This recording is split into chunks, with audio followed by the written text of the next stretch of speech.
Bonjour et bienvenue à tous. Après avoir retiré l'agrément des médias, et les critiques viennent d'un peu partout, les grands journaux à travers le monde parlent de ce qui se passe en Guinée, du recul de la démocratie,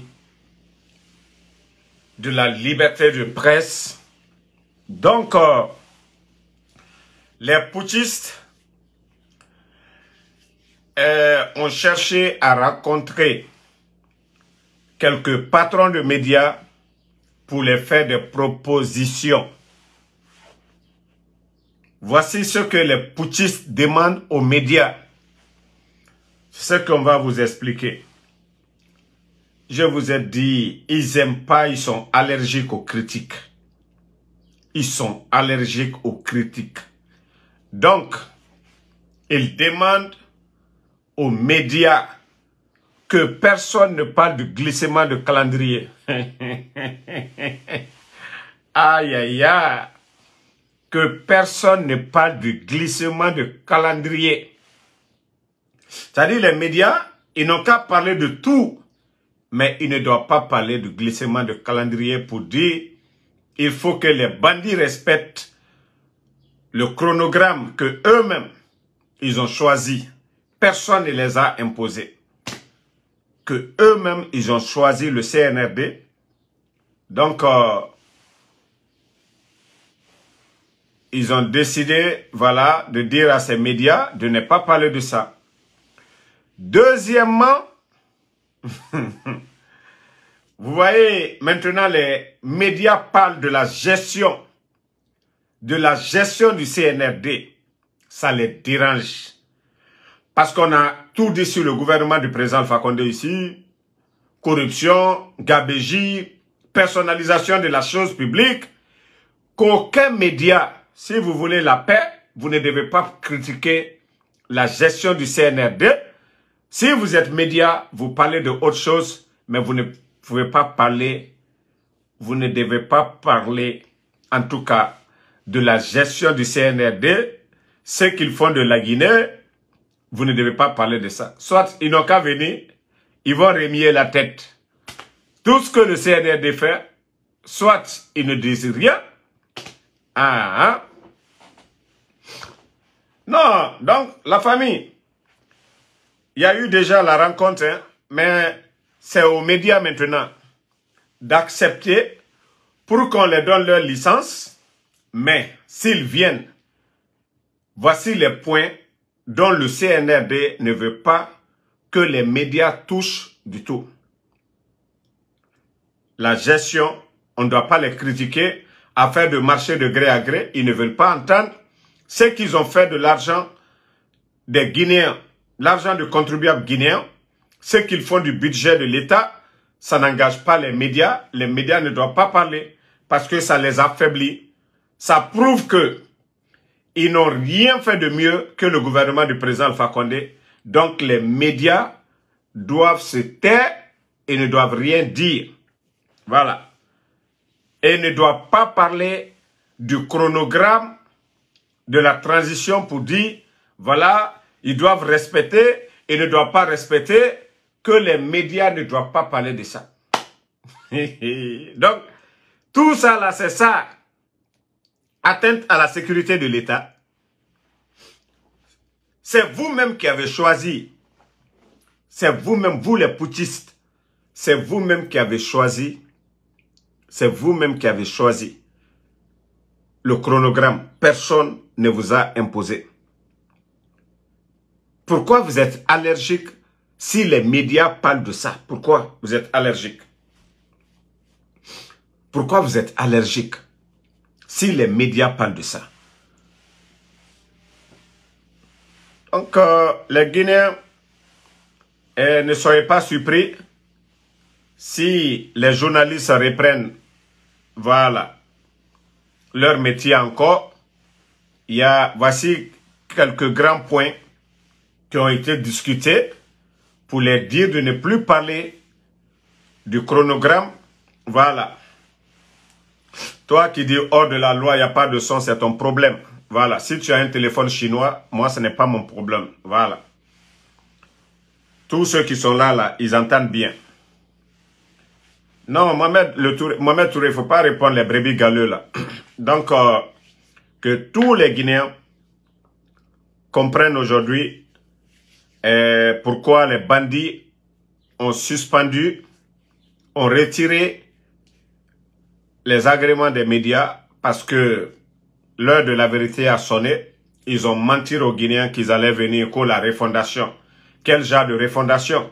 Où des militaires deviennent des politiciens? Quel genre de refondation? Où des vendeurs de pièces deviennent des administrateurs? Quel genre de refondation? Où leurs copines sont nommées des directrices? Quel genre de refondation? Où ils sont en train de délapider tous nos biens aujourd'hui? Quel genre de refondation? Où des vauriens sont incapables de payer les travailleurs de l'État?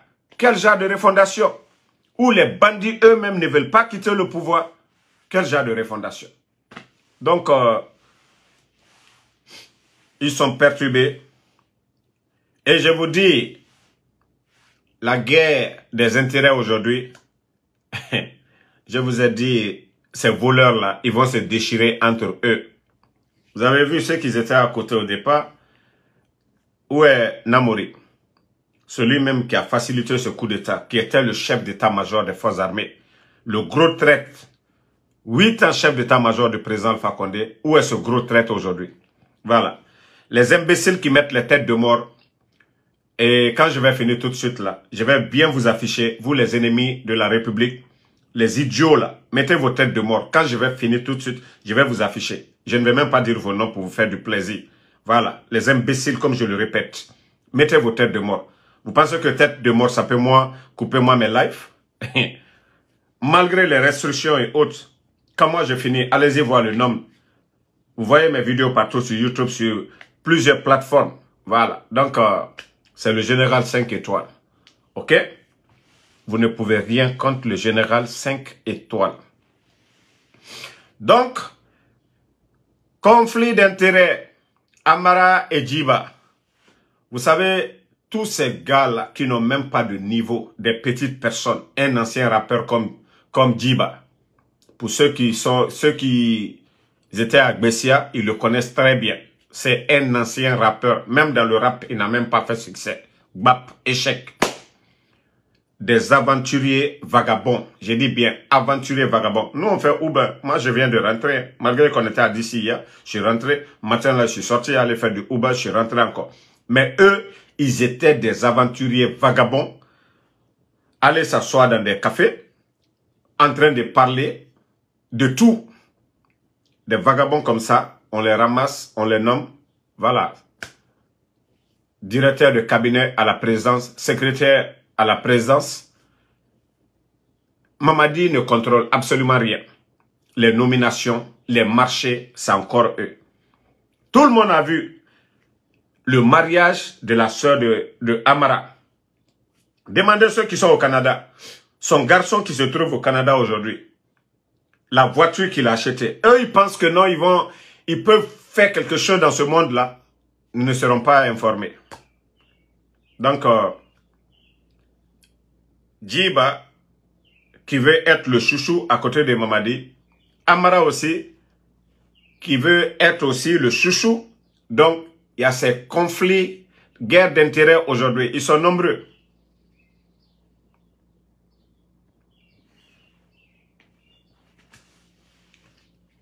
Nous sommes... Aujourd'hui, les Guinéens ont compris la gestion de ces bandits-là. Idi Amin est là-bas. Lui aussi cherche à s'imposer. Bala Samoura, lui aussi cherche à s'imposer. Il y a Amara qui est là. Il y a les Papa Fofana. Il y a Ousmane Doumbouya qui est même presque mis de côté. Si la Guinée est mal gérée aujourd'hui, tous ces gars-là, Ousmane Doumbouya, Papa Fofana, Amara, Djiba, Bala Samoura, Idi Amin, lui c'est du côté militaire. Voici des gars qui sont en train de casser l'administration. Ils n'ont aucune notion de la République. Ils n'ont aucune notion de la République. Mamadi lui-même, il est pris en sandwich. il ne sait absolument rien. Qui il va écouter? Il faut écouter Ousmane Doumbouya, il faut écouter Djiba, il faut écouter Amara, il faut écouter qui? Donc tous ces gens-là, chacun se bat, chacun a son clan, chacun a nommé des gens et l'administration est devenue autre chose. Mais actuellement, le classico actuellement, c'est entre Djiba et Amara. Parce que il y a des consignes que Amara a données de ne pas écouter les autres. Il y a des consignes que Djiba aussi a données. Chacun se fait le boss auprès de Mamadi Doumbouya. Chacun se fait le boss auprès de Mamadi Doumbouya. Et c'est devenu maintenant trafic d'influence. Trafic d'influence. Même il y a une qui est ici aux États, à l'ambassade aussi. Voilà. La sœur de Bala Samoura. Elle n'est même pas la sœur, simple cousine. Mais l'influence de celle-là, aujourd'hui, elle dépasse même l'ambassadeur de la Guinée ici. Parce que Mamadi qui parlait de la personnalisation de la chose publique. Tout le monde veut se faire patron. Tout le monde veut se mettre au-dessus. Ouais, c'est mon frère qui est là. Ils oublient que l'administration, ce n'est pas un bien de famille. L'État, là, ça n'appartient pas à une personne pour dire, voilà, comme Mamadi lui-même, il aimait le dire, personnalisation. Donc, c'est la situation actuelle. Il ne faut pas être surpris si des médias reviennent. Ils les ont imposé les conditions de ne plus critiquer la gestion du CNRD, de ne plus parler ce qu'ils ont fait des marchés. Si ils veulent vraiment reprendre leur métier, de ne plus parler de la gestion du CNRD. Donc, vous savez, ces journalistes aujourd'hui, beaucoup sont au chômage. Soit ils reviennent, ils gagnent les petits marchés, les publicités et autres là, pour pouvoir nourrir leur famille. Mais ce qui a été imposé dans ces 2 jours comme réunion, parce que la pression est sur le CNRD. Je vous ai dit, ils ont franchi la ligne rouge. Par tous les diplomates, ils les ont dit, hey, ça là, ce n'est pas bon pour vous. Attendez, l'imbécile là, je vais le suspendre encore. Imbécile, tu vas rester dans le live. Voilà. Donc, et de ne pas parler de chronogramme. Comme vous avez vu dans ces 2 jours, les journalistes ont dit Mamadi a trahi. Ils ont dit qu'il n'aura pas un jour de plus. Donc, ça les fait mal. Ça les fait mal. Shérif UFDG. Moi, je vous ai dit, c'est ça le problème. Aujourd'hui, vous êtes en train de dire c'est bien fait pour les journalistes. Vous allez les pousser. Ils vont soutenir le CNRD. C'est vous qui allez pleurer. OK? C'est vous qui allez pleurer. Ils ont cru comme vous, Shérif UFDG Diallo, là. Parce que vous avez dansé aussi le 5 septembre. Mais vous avez dansé avec eux. On a vu Moussa Moïse, on a vu Lamine Guirassy. Mais eux, ils n'avaient pas compris. Vous, vous avez compris. Parce que les partis politiques, eux, ils ont demandé à ce qu'on aille à des élections. Ce que le CNRD ne veut pas entendre. Maintenant que les journalistes aussi, eux-mêmes, ils ont compris que Doumbouya, que le CNRD, leur gestion est catastrophique, ils ont commencé à les critiquer. Ils ont commencé à parler du retour à l'ordre constitutionnel.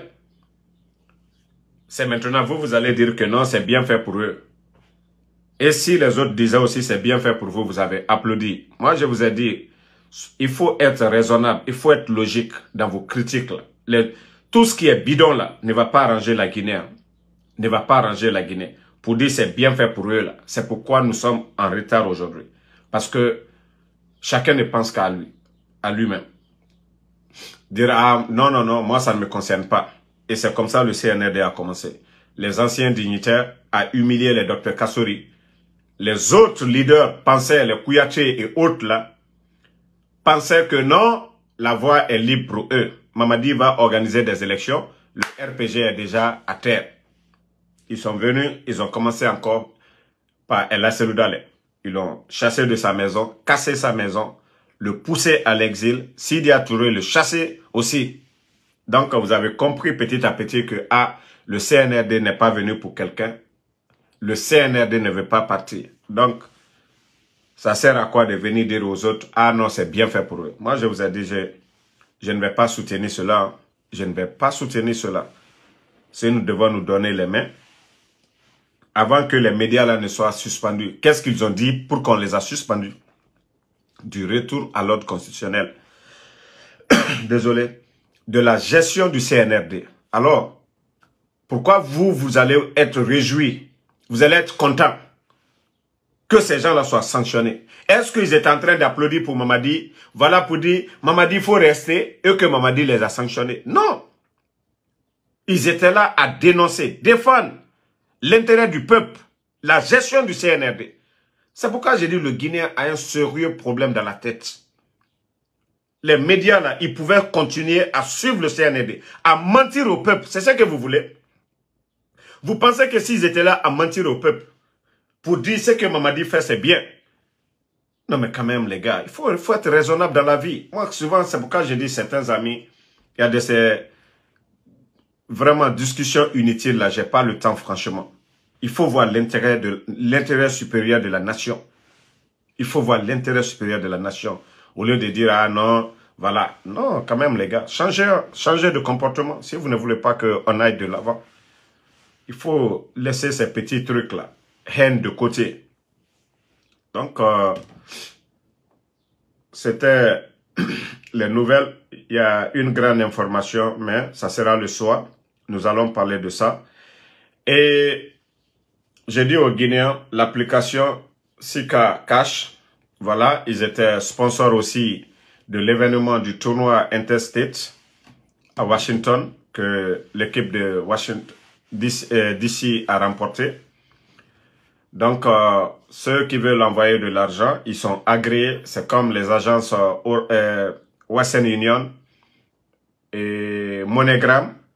Donc, de toute façon, vous avez Remitly dans vos téléphones. Ceux-ci-là aussi, ils sont agréés. Ceux qui veulent envoyer l'argent en Guinée, si c'est pour prendre en francs guinéens, d'après eux, qu'il n'y a pas de frais. Si vous voulez que vos correspondants en Guinée, ça soit en dollars, là, je crois vous payez 6 $ ou 7 $ pour 100 $. Je crois qu'ils sont encore moins chers que par rapport aux autres. Donc, essayez l'application. Moi, tout ce qui est guinéen, voilà, je n'ai pas reçu penny ou quoi. Moi, tout ce qui est guinéen, là, je m'engage. Parce que si ceux-ci font des millions et c'est en Guinée qu'ils vont investir, ce sont des Guinéens, c'est 100%, voilà, des Guinéens. Voilà, beaucoup ont reçu leur t-shirt. Donc, ils m'ont approché, ils m'ont donné aussi le t-shirt. Donc, j'ai dit aux gens, vous pouvez taper Sika Cash. Vous allez enregistrer l'application dans vos téléphones et suivre les procédures. C'est facile et ça coûte moins cher. Comme je vous l'ai dit, vous envoyez l'argent, vous voulez que ça soit en francs guinéens en Guinée, vous ne payez pas de frais. Il y a quoi d'aussi beau que ça? Ça, c'est guinéen. Donc, les gars, l'application dans vos téléphones, encourageons ceux qui est guinéen ici. Voilà, encourageons les autres pays. Il y a des Turcs qui viennent, qui créent aussi d'autres applications et on essaie de les enrichir. Pourquoi pas nous autres? Voilà. Donc, merci à tout le monde. Le combat continue. On demande le retour à l'ordre constitutionnel. Et merci aux organisateurs du tournoi. C'était beau. Et merci à tous ceux. Vraiment, il y a eu beaucoup de personnes quand même. Je ne savais pas que j'étais aussi si important. Je dis à tous ceux qui m'ont vraiment approché. Parce que moi, je ne connais pas les gens. Vous me voyez sur les réseaux. Voilà, c'est vous qui me voyez. Moi, je ne vois que les noms. Je ne vois pas de photos. Donc, je vous dis merci. Et ceux qui pensent que c'est de l'orgueil, moi, je ne connais pas, comme je vous ai dit. Mais tous ceux qui sont venus vers moi, ils savent qui je suis. Voilà. Parce qu'il y a des gens qui parlent, oh non, Damaro, c'est pas... Moi, je ne connais personne, ça, je vous dis. Voilà. Quand tu viens vers moi, tu te présentes prochainement. Si on se voit que je ne vous accorde pas de respect. Là, vous allez dire Damaro est hautain. Voilà. Mais tous ceux qui sont venus vers moi, ils savent qui je suis. Et donc, je remercie tout le monde. Je crois que le tournoi, ça s'est très bien passé. Voilà. Il y avait l'ambiance, il y avait tout, un peu de tout. Voilà. Même les gars du CNRD, voilà, ils étaient modérés. Voilà. Donc, je vous ai dit, après la politique, on reste tous des Guinéens. Il y a des gens aujourd'hui, on ne peut pas parler, mais il faut modérer les choses. Après la politique, nous restons une famille, la famille guinéenne. La Guinée, c'est chez nous. Si ça brûle, et nous serons tous victimes. Et si la Guinée, ça va, et nous allons tous en profiter. Donc, Sona Camara, merci à vous. Le vrai... N'oubliez pas de vous abonner et d'activer la cloche de notification pour rester informé de nos prochaines vidéos. Restez à l'écoute pour les développements passionnants à venir.